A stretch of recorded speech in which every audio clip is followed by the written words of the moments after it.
Today we're going to make a meatloaf.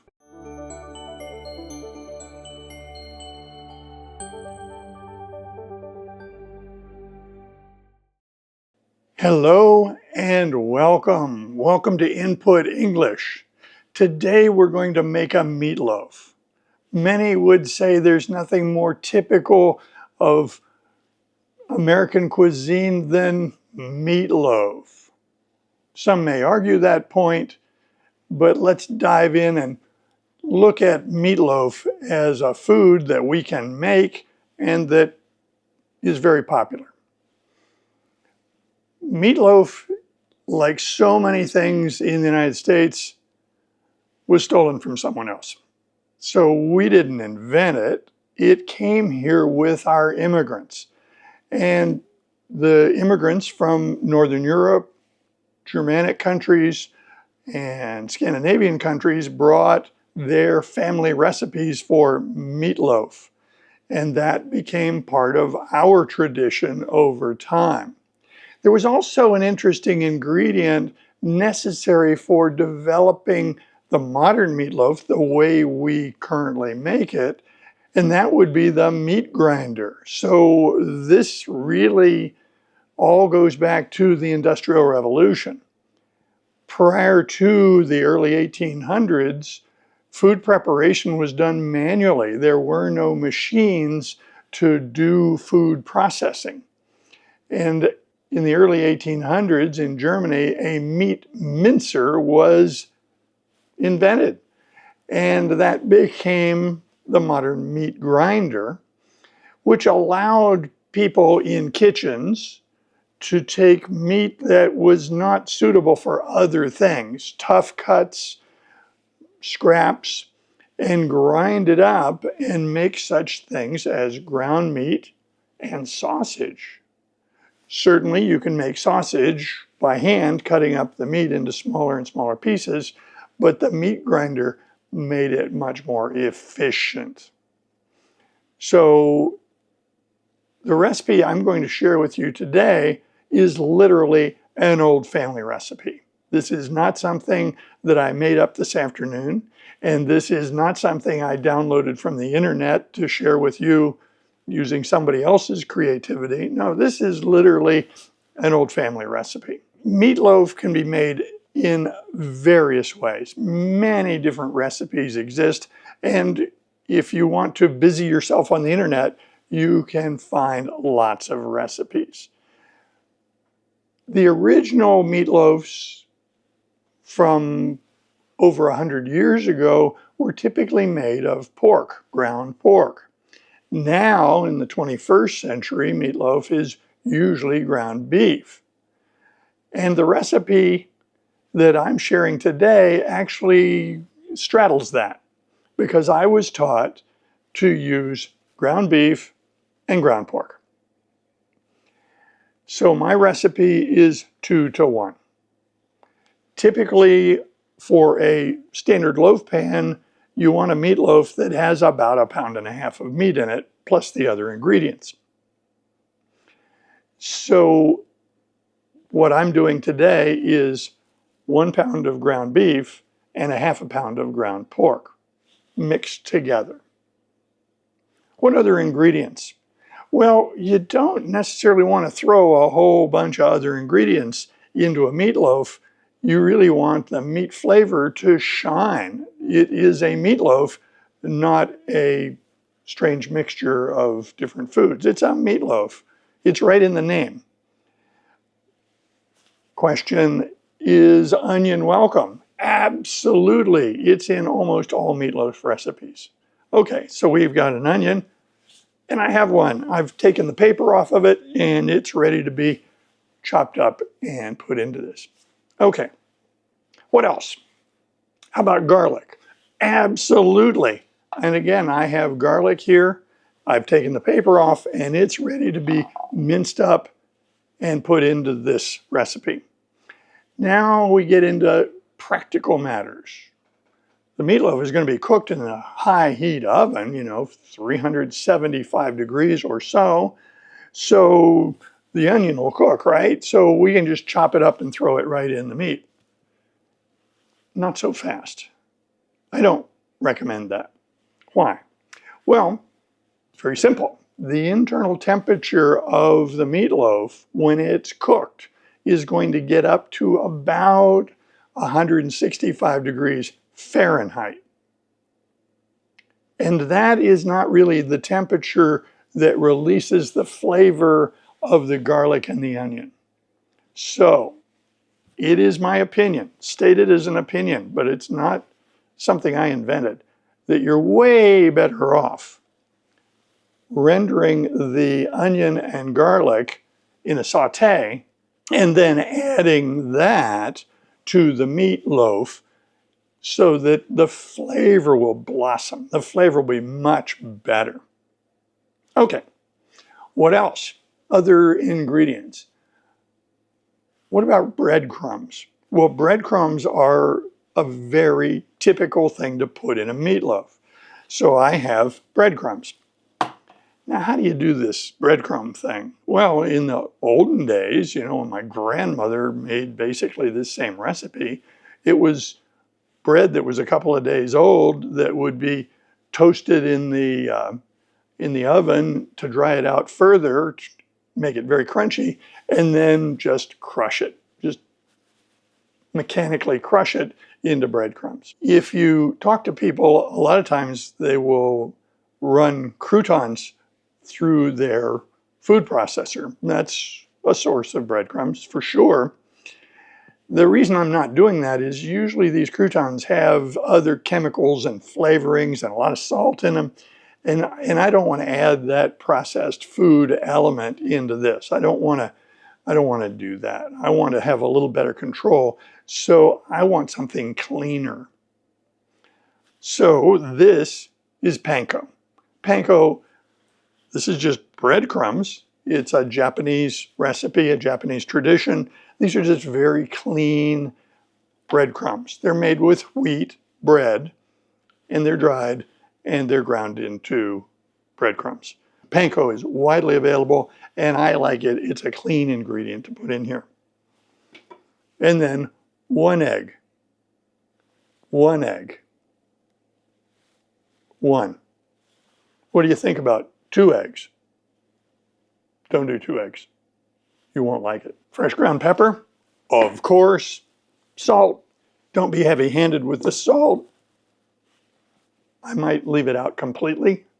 Others might add a little bit. Just don't be heavy-handed with the salt. It's not a major ingredient in this dish. And that is it.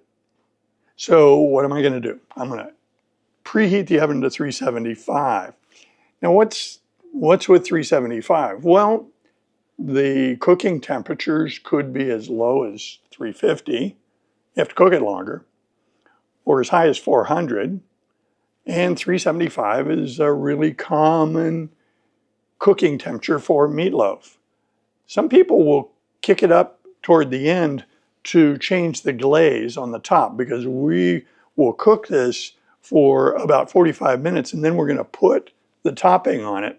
And a lot of people will increase the oven temperature if they want that glaze on top to change its physical appearance and its texture. Oven temperature varies. The manufacturer puts a number on the dial and it's close, but it's not necessarily super precise. So anybody who has an oven kind of has to get used to what the best temperatures are for what they're doing. 375 in this oven for meatloaf works great. What else? Well, the glaze. My opinion, based on what I was taught, is less is more. A majority of the meatloafs that I had as a kid had no glaze on them at all. It was just the meatloaf. Some of them had ketchup, and some of them had ketchup with some secret sauce, some stuff. And today I'm going to propose that we use ketchup, but the secret ingredient is this. This is smoked paprika, and this is actually a byproduct of my language learning journey. So while I was learning Spanish with Comprehensible Input, at least one of the videos showcased this particular product. This smoked paprika, widely available, no problem getting it. It is from Extremadura in Spain. And I'd never had it before. I watched that video. The host in the video raved about how cool this stuff was. So I bought it. He was right. It's fabulous. So this and the ketchup are the glaze here. Some people will put brown sugar or honey in the glaze, turn up the temperature, and try to get it a little caramelized, a little crispier. I'm not going to do that today. So that's the process. Let's get busy. Okay, so let's start with the garlic. I'm going to mince the garlic.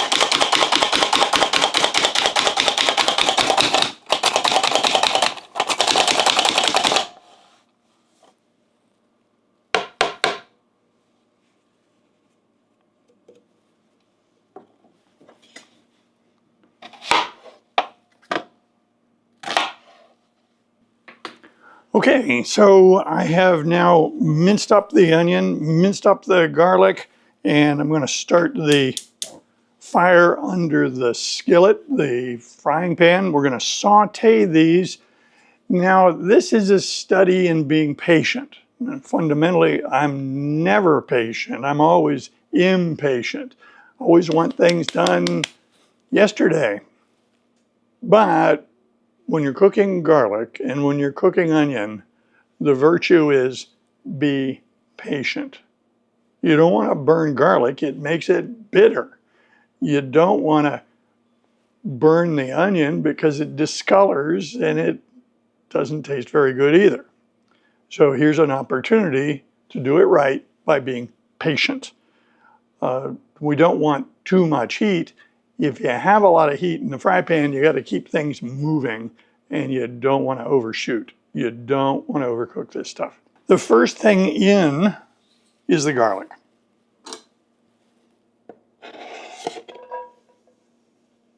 When I add garlic to a pan like this, the first thing I do is turn down the heat because it's probably going to be too high. So I did that. It's bubbling. The smell is fantastic. I can't wait till the new video features come out to where you can smell what. No, that's not going to happen. It's just an idea. So the garlic is doing great. I can smell it. It is cooking properly. Now it's time to add the onions. Now I minced these onions. I did not run them through a food processor. So if the garlic takes about a minute to saute, it's still in the pan, it's still sauteing, but I give it about a 1 minute head start.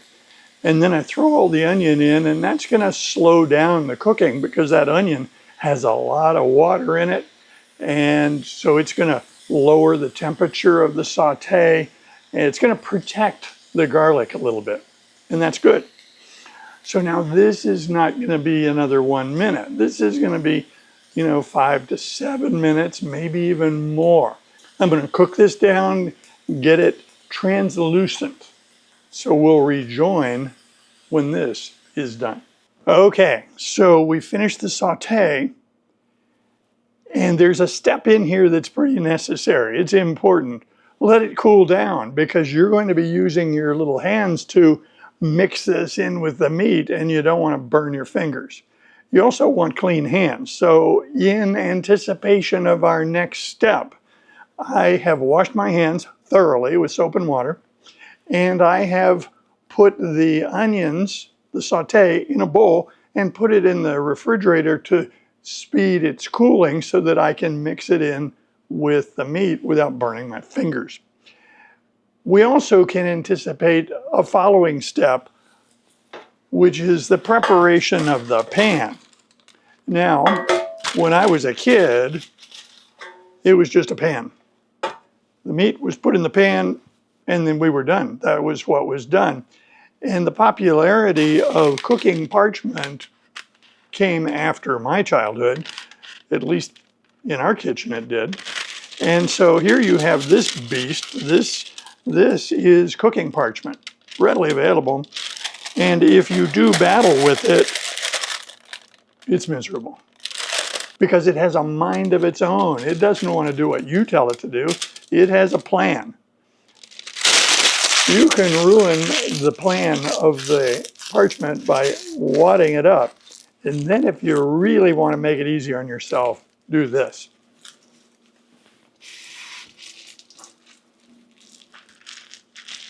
Because now moist, crumpled parchment will do as it's told.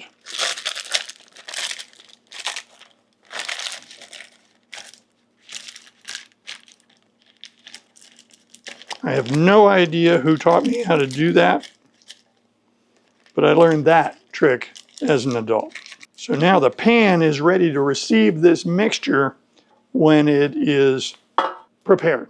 So I have my 1 pound of ground beef, ½ pound of ground pork, kind of roughly mixed together with a hollow in it because I'm going to put things in and then I want to mix it together. Now you don't want to over mix this. If you go crazy mixing it and kneading it and over mixing it, you're going to wind up with a meatloaf that's a brick. You don't want to do that. This is another step where less is better. So what we want to do is add our panko or breadcrumbs, your choice. Some people have used saltine crackers, but the name saltine tells you something, and they're loaded with salt. I don't do that. I like panko. So that's 3/4 cup. I would not fault you for using more or less. The purpose of the breadcrumbs is to keep this from being too heavy, keep it from being too dense. The purpose of the egg is to bind it together so it doesn't crumble and fall apart. You want it to be cohesive. You want it to be a unit that you can cut and slice and not have it just completely fall apart. 1 egg is the magic recipe for 1½ pounds of meat. I already added salt to the onion when I sauteed it, so the ground pepper should go in now. Now you can add other things. People add oregano. I think that oregano overpowers this meat dish, so I don't do it. People who put thyme in this, I don't fault anybody. This is your recipe. Once it's in your kitchen, it's your recipe. This is open source.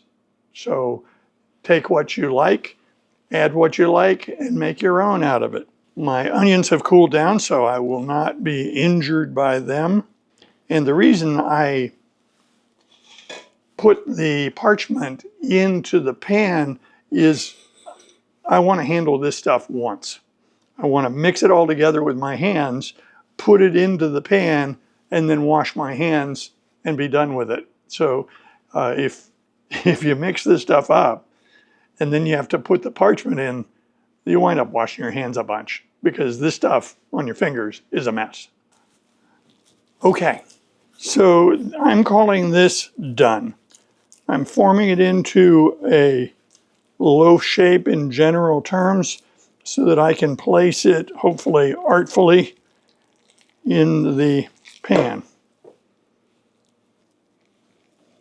Don't get excited if you have some extra onion left over. That actually works in your favor because you can put that toward the top and that will caramelize and add to the quality of this meatloaf. So there's no bad news there at all.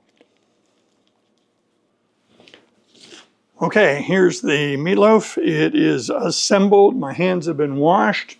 The oven is preheated to 375 degrees and it is in. I'm going to set my alarm for 45 minutes and then we'll check it. Now, when I was young and learning how to make this under the tutelage of my mom, it was just 375 for 1 hour, and what you get is what you get because there wasn't any more monitoring. The modern, digital, inexpensive, readily available thermometers for checking meat were not available. There were meat thermometers, but I never saw one used in a meatloaf. Meatloaf was just $3.75 for an hour. Here we have the luxury of an inexpensive meat thermometer, digital readout, and it'll tell us where we are. So if we have a way of measuring it, what's the metric? What do we want? Well, we want 160 degrees Fahrenheit minimum. If you let it get to 165, it'll be fine. If you get it up really high, you get it up to 190, 200, it's going to start to dry out. It's going to be overcooked. You're not going to like the result. So I'm looking at 160 to 165 as my target range. And that's why I set the timer, because I want to check the temperature before it overshoots. Now, when it's all said and done, it's going to be an hour, maybe a little more than an hour. I also want to leave a little bit of time to add the topping, because we're not cooking the glaze on top the whole time. That's kind of the last 15 minutes. So let's let this cook, and I will rejoin you while we're making the glaze and getting ready to put it on for the final part of the cooking. Okay, our timer is about to go off. It's been cooking for 45 minutes. This is a digital thermometer, and it will take a reading, and that'll tell us how much more we need to cook, or if any. Hopefully I have not, oh, here we go. There's our timer. Okay, so next, let's pull it out. So we'll take a reading. Now we don't want to go too far and touch this to the bottom of the pan. We want to basically triangulate to put it right in the middle of the meat, just short of 140. So that's right about where you'd expect. It's got to come up another 20 degrees. Now it's not going to take all that long to do that. This is cooking properly. So I'm going to turn that off. I'm going to put it back in the oven after we make the glaze. So the glaze is pretty simple. This is smoked paprika. You are in charge of how much of that you put in this. Obviously, the more you put in, the stronger the flavor is going to be. It's a little smoky. There's a nice difference from my upbringing. When we had ketchup, when I was a kid, back in the good old days, it was in glass bottles. And the one thing you couldn't do is get the ketchup out of the bottle. It was miserable. These squeeze bottles are fantastic. So the glaze is now a mixture of just ketchup and the smoked paprika. So I've set it for 15 minutes. I'll let it do its thing. Check the temperature. If it's over 160, we're good. So the timer went off. We have the digital thermometer, and let's see if we can get a reading on this. 164 degrees, 173 degrees, so it is done for sure. So what's it look like?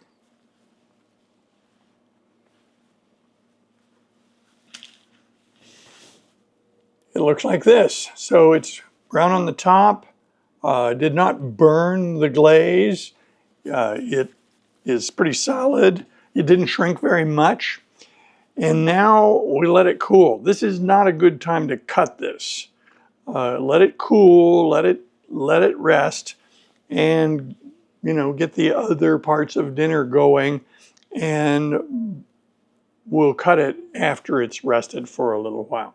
Okay, I let this rest for about 15-20 minutes so that it stays together when you cut it. And it's still plenty hot. This would be great to serve. You can see that it's juicy. It's done, but it's not overdone.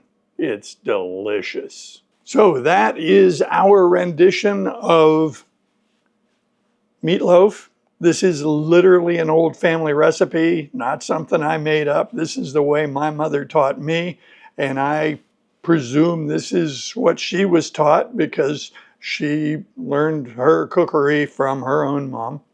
So this goes back several generations, and the only thing different that I did here compared to what I was taught decades ago was I added that smoked paprika to the glaze. When I was growing up, this same meatloaf was made just like this, except it usually didn't have a glaze on it. It was just a meatloaf, and it was great. I hope you enjoyed this episode. I invite you to put comments below. Of course, subscribe and like if you please. That helps us grow the channel. And I hope you join us in future videos. We'll see you soon. Bye.